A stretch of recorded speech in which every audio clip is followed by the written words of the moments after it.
Movie start होती है और हम हमारे मेन कैरेक्टर ली को उसके बॉयफ्रेंड के साथ देख सकते हैं।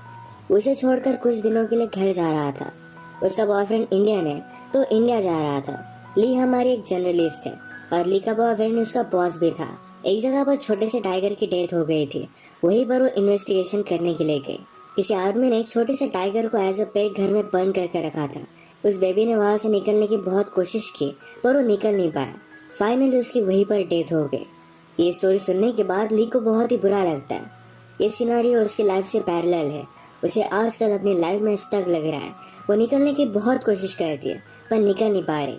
जब उसका बॉयफ्रेंड वापस आया तो एक दिन उसकी बात उसने सुनी। उसे पता चला कि वो ऑलरेडी इंडिया में एंगेज्ड है।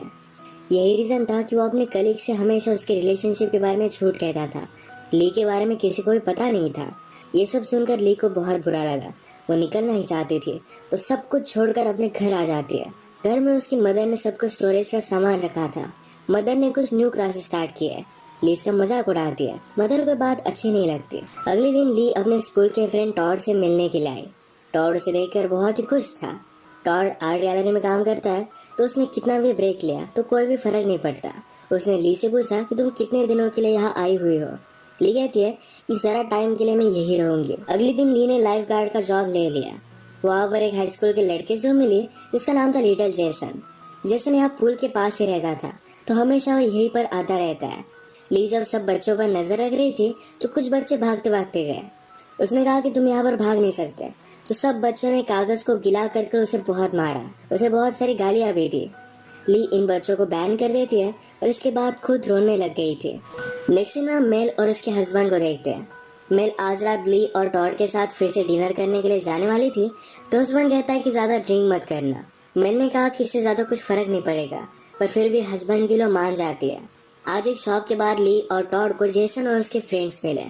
जेसन के फ्रेंड मैट ने कहा क्या आप हमें बियर दिलवाने के लिए हेल्प कर सकते हो।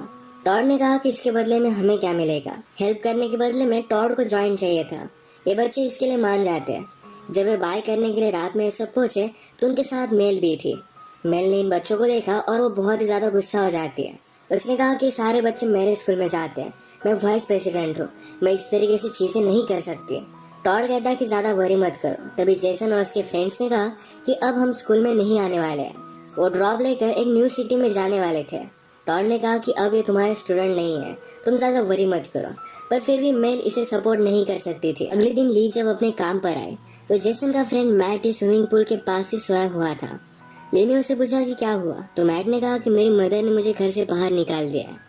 मेल को आज छुट्टी थी और घर पर बोर हो रहा था तो ली और टॉड के साथ वो हैंग आउट करती है।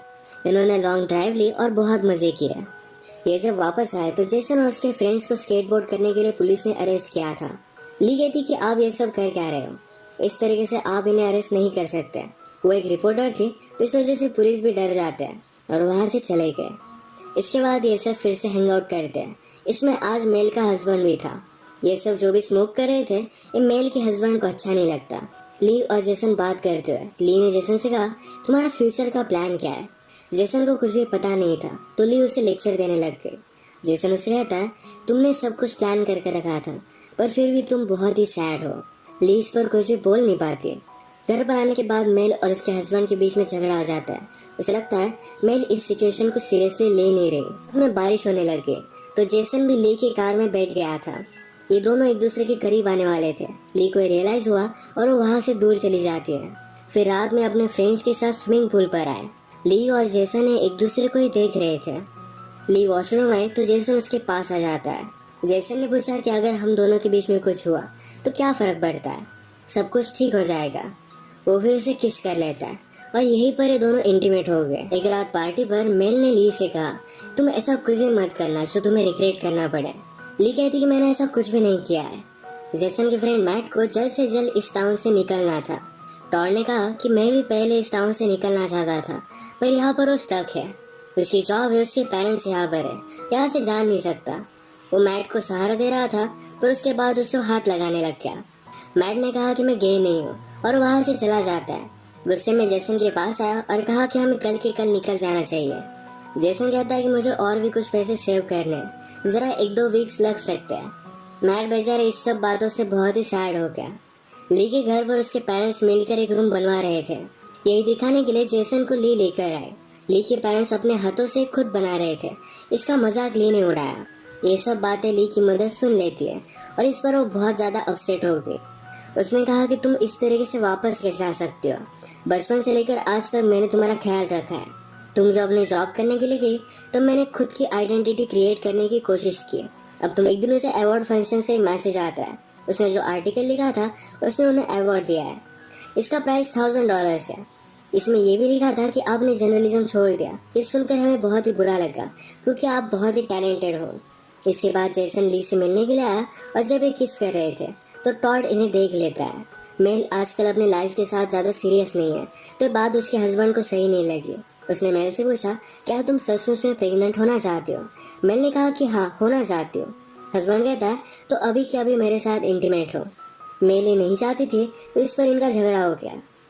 एक दिन जब ली और जेसन जंगल में जाकर हैंग आउट कर रहे थे तो वहाँ पर उन्होंने मैट की डेड बॉडी देखी। उसने सुसाइड कर ली थी। उसे इस टाउन से जेसन के साथ निकलना था पर जेसन ने उसे ज़्यादा सपोर्ट नहीं किया। इसी वजह से उसने सुसाइड कर ली थी। ये दोनों ये देखकर बहुत ही ज़्यादा डिस्टर्ब हो जाते हैं। जेसन रोने लग गया। जेसन ने कहा उसके बड़े ब्रदर ने भी सुसाइड की थी। अब और एक पुलिस ऑफिसर जाकर फिर से उसे वही न्यूज़ देगा। उसे बहुत बुरा लग रहा था। ली कहती है, मैं बता कर आती हूँ। ली भी बाहर आकर बहुत रोई क्योंकि उसने जेसन को रुकने के लिए कहा था। वो मैट की मदर को जाकर बताती है। एक दूसरे का सहारा लेकर बहुत रोती है। ली घर पर आई और सारे सामान को ठीक से रख देती है। अपने मदर के लिए उसने वेबसाइट वगैरह बना कर रखी थी। मदर को अच्छा लगा कि ली कुछ ना कुछ तो रिस्पॉन्सिबिलिटी ले रही है। ली अब घर में रह सकती थी। मैट के फ्यूनरल पर ली और मेल फिर से एक दूसरे से मिले। ली ने मेल को सॉरी कहा और मेल उसे माफ़ कर देती है। अब इसके बाद जेसन के जाने का दिन आ गया था। वो ली से मिलने के लिए आया। ली को अपने आर्टिकल के लिए जो $1000 का चेक मिला था ये वो जेसन को दे देती है। उसने कहा कि तुम बहुत ही अमेजिंग हो। कभी भी अपने आप पर डाउट मत करना, अच्छे से मेहनत करना और लाइफ में तुम सक्सेस हो जाओगे।